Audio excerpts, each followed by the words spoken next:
Hi, I'm Rachel from Timid Monster. I directed the Fear Angels book trailer. And I'm Dan. I did visual effects and I produced.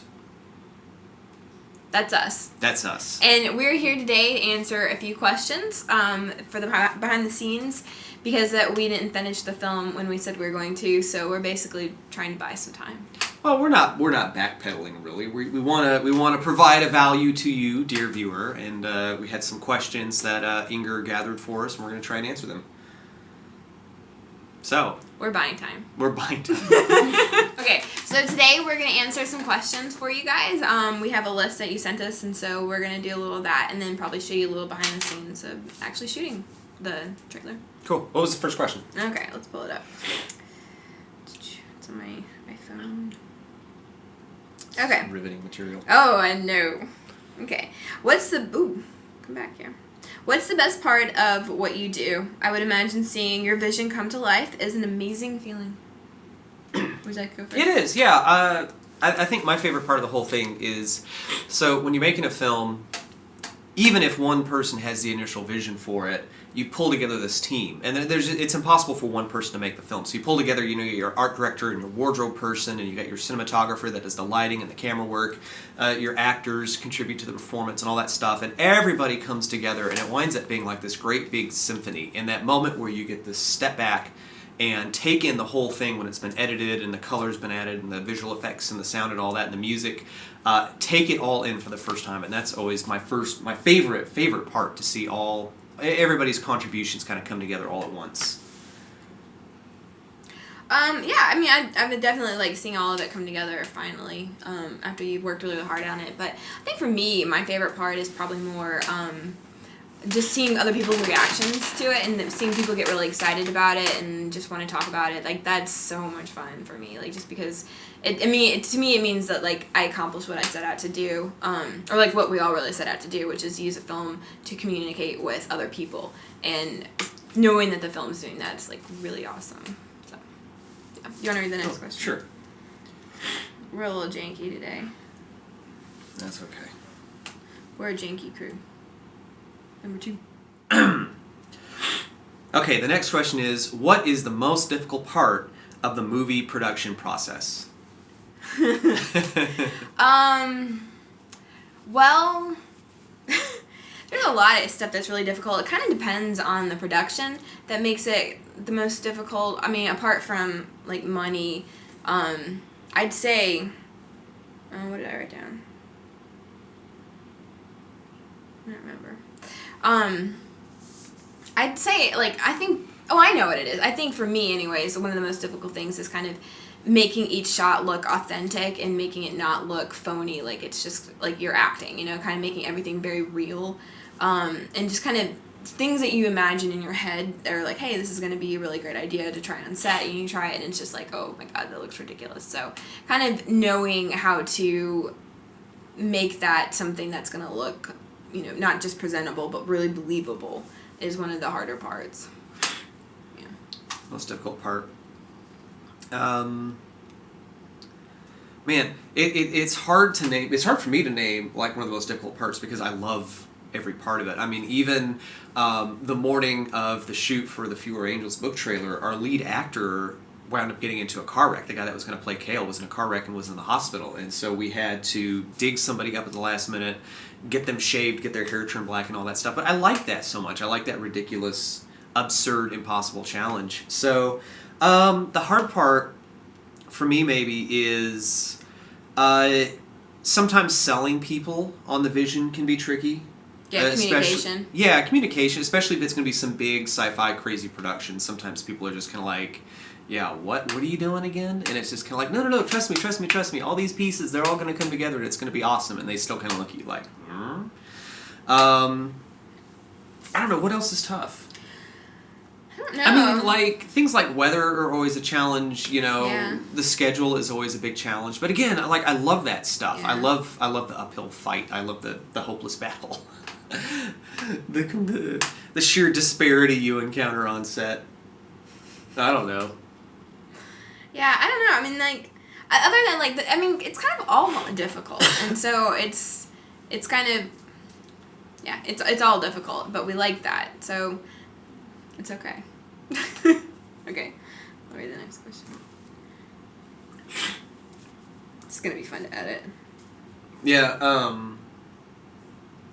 there's always like that, the first time that somebody new comes on set, and they're kind of like, there's always this kind of perception that like, oh, film is glamorous, it's you're on a sound stage and there's a catering team. It's not. You're going to be out in the field in the heat and you're going to be sweating and it's not going to be glamorous and you're going to look awful. But it's fun. You can see the behind the scenes pictures. It's terrible, but it's fun. Yeah. That's the worst thing in the world, but I couldn't imagine doing anything else. Okay, so we know book trailers are not something you typically do for money as you want to focus your skills on your main projects. However, do you feel smaller projects like this can help you hone your skills better? Good question. I think so. One of the things that was said to me by somebody that kind of mentored me initially is, I was on set one day and we were talking about like, okay, how are we going to set this light up? How are we going to do this shot? And the tendency is always to like cut corners because you're like, I got to get to this point quicker. You can cut a corner right now. Right. What was the question? Oh, okay. A lot of people say, okay, so I'm going to get into this like we just had a conversation or something. Allergy medication.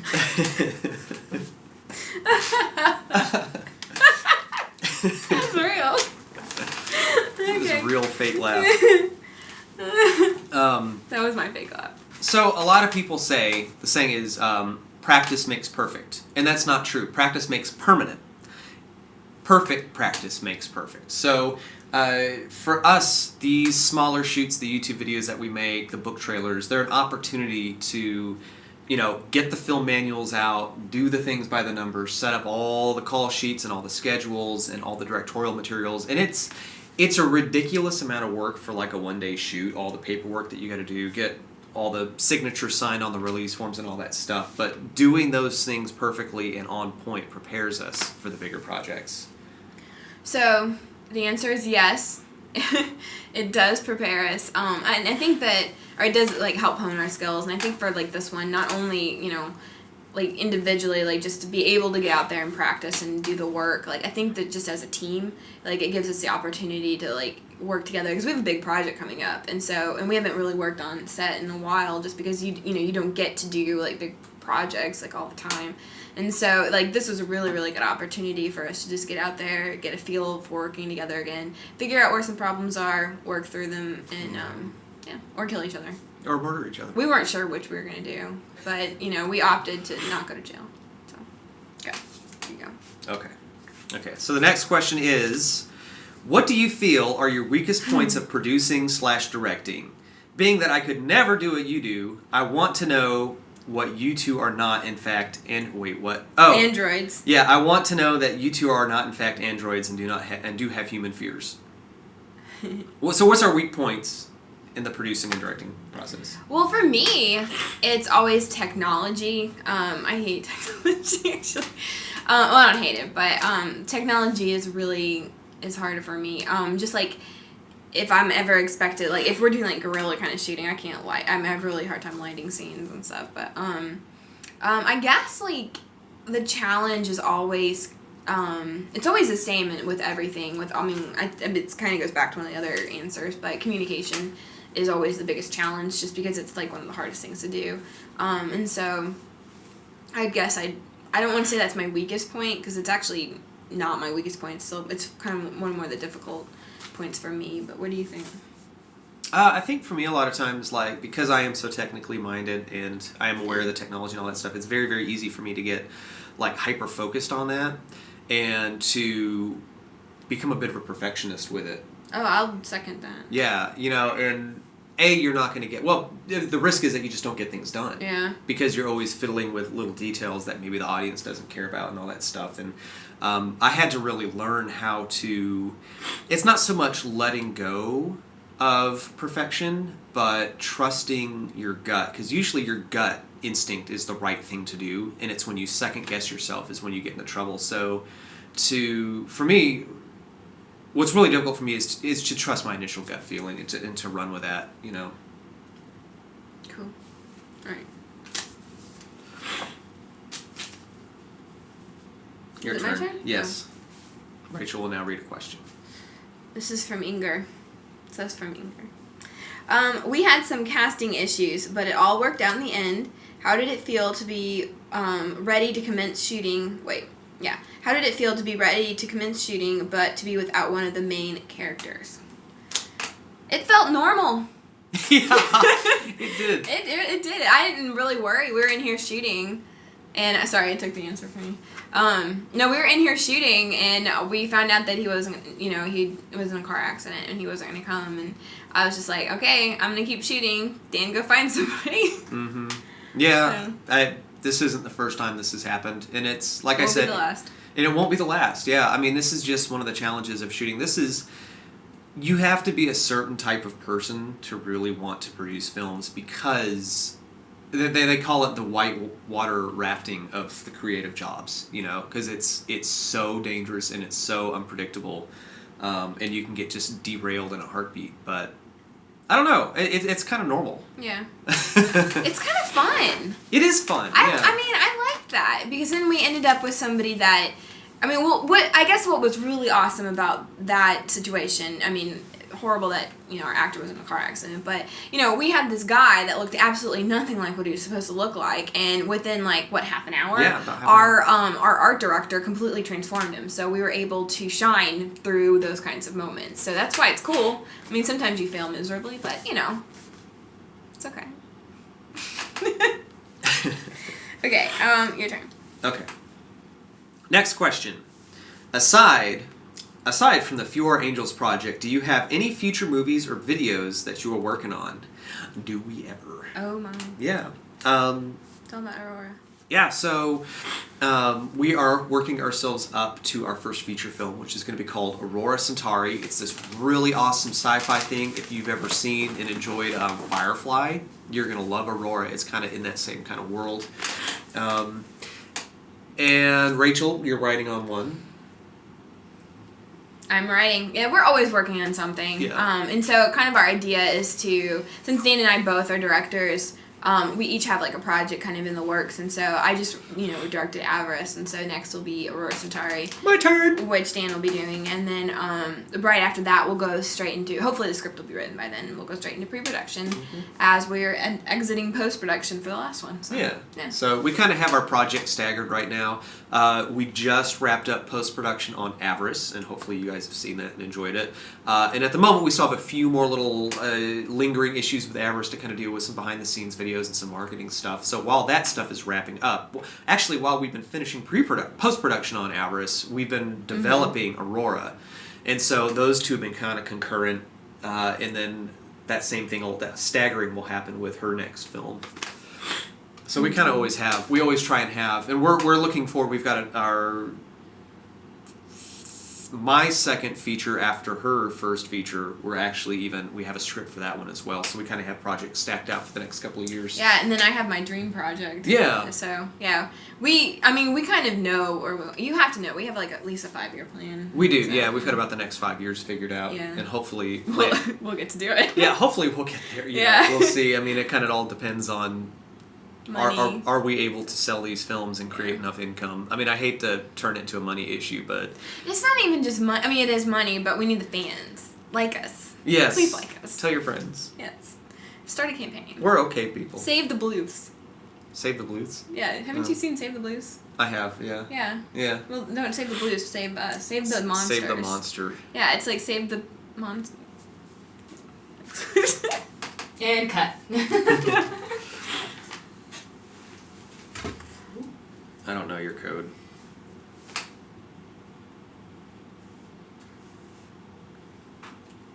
Is it my turn to read? Yeah. Okay. I just want to prepare myself for it. Oh, okay. This is a fun one. Okay, 7? Okay. Yeah. Okay, did you ever want to be anything else when you were kids, or was your brain pulling you to be the next Spielberg/Coppola/Peter Jackson? Parentheses, seriously, my son wants to be a cop, volunteer firefighter, doctor, and animal rescue specialist while also being a herpetologist. What is that? As a lizard? Those entomologists. Ah, Herpetologist lizards. Yeah, it's lizards, snakes right? And stuff. that's awesome. Thus spaketh the Katie. I was the kid that was always drawing random things in notebooks like spaceships and playing with Legos and all that stuff.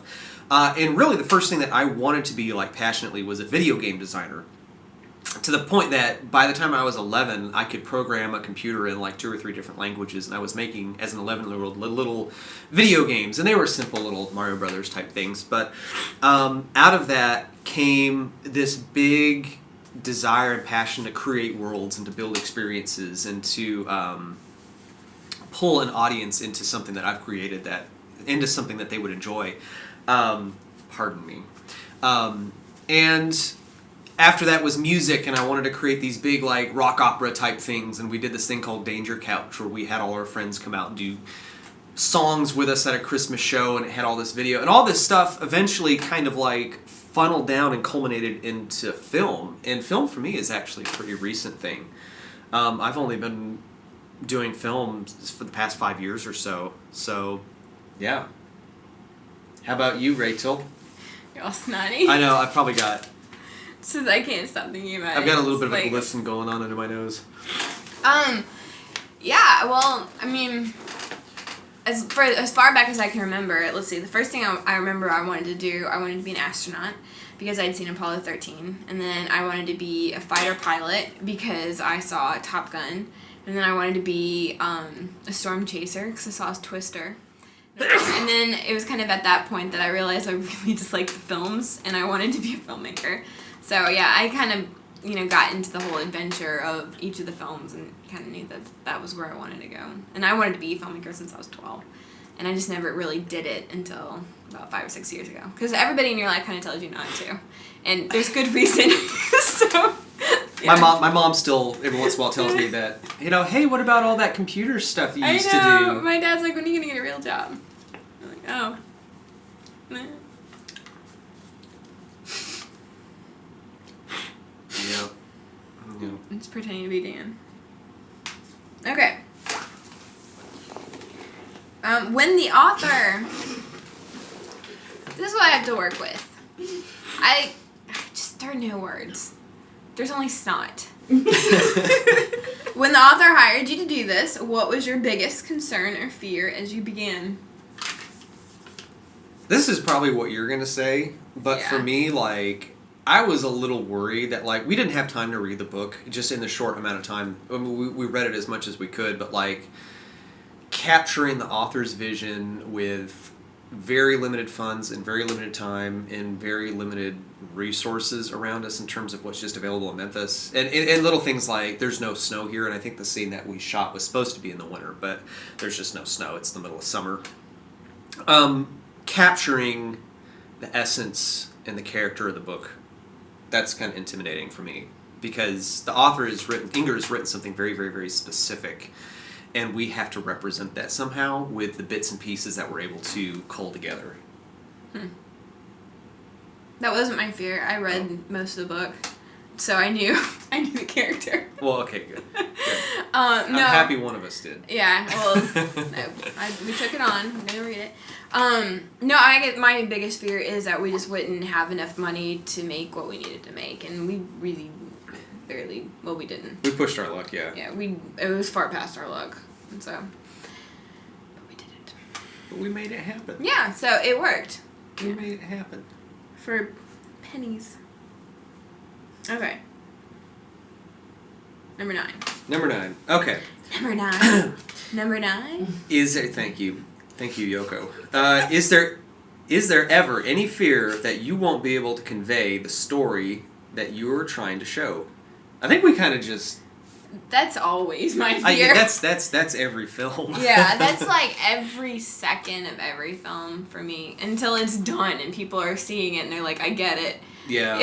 I'm always in fear of that. Yeah. Yeah, the biggest fear is always that you're going to show this to an audience and they're going to be like, in the dating world you say, oh, she's got a nice personality. And we all know what that really means. And with film, it's like, oh, the cinematography was nice. The lighting looked great. The lighting was great. And that usually means, I didn't understand the look of it and really the story was crap. And that's the comment that we're always afraid of. We get that comment. Yeah, we get that all the time. I mean, we do make it a point to get great cinematography, but, that compliment by itself usually means that the story didn't land very well. Yeah. If you could be a character in any movie ever done, Which would you be and why? God, she's a hobbit. No. Let Dan answer first. I need a minute to think about that. Oh. Rachel I the would Hobbit. be Éowyn from Lord of the Rings. An elephant. No. Did you watch the movie? No, she's one of the people. She's the chick that chops up. Oh, I would be Éowyn from Lord of the Rings because she is a daughter of kings and a shield maiden of Rohan. And she has an awesome sword. Explain that in terms that aren't nerderific. But who's going to be watching this except for nerds? And I say that with the utmost respect because I'm a nerd. That's true. I'm representing. I would also be Éowyn because I would be the prettiest girl at the ball. I could be whoever I want to be. Dan's a pretty princess. Yeah. Okay, Dean, who do you want to be? I don't know. A Fraggle. Dan would be Gimli. No. Lord of the Rings. I would not. What about I'm one of too the tall. Simon Pegg characters?